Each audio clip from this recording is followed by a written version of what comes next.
ગુજરાતમાં આગામી 1 મેના રોજ ગુજરાતના સ્થાપના દિનની ઉજવણી થવાની છે। દર વર્ષે આ દિવસે કોઈને કોઈ કાર્યક્રમો કરવામાં આવતા હોય છે।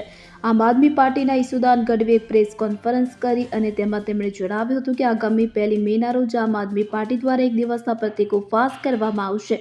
આ પાર્ટી આ પ્રતિક ઉપવાસ ગુજરાતની સુખ શાંતિ સમૃદ્ધિ માટે સમગ્ર ગુજરાતમાં કરશે। ત્યારબાદ ગુજરાતમાં પરિવર્તનના સંકલ્પ સાથે અમદાવાદ ખાતે રાષ્ટ્રીય અને પ્રદેશીય નેતાઓની ઉપસ્થિતિમાં પરિવર્તન સંકલ્પ સભા યોજાશે। એટલે કે હવે જે રીતે બાકી પાર્ટીઓ ગુજરાતમાં એક્ટિવ છે તેમ હવે આમ આદમી પાર્ટી પણ સતત એક્ટિવ મોડમાં જોવા મળી રહી છે।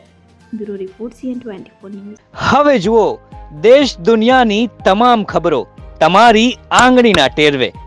ઉઠાવો મોબાઈલ અને ગૂગલ પ્લે સ્ટોર પરથી ડાઉનલોડ કરો અમારી CN24 ન્યૂઝ મોબાઈલ એપ।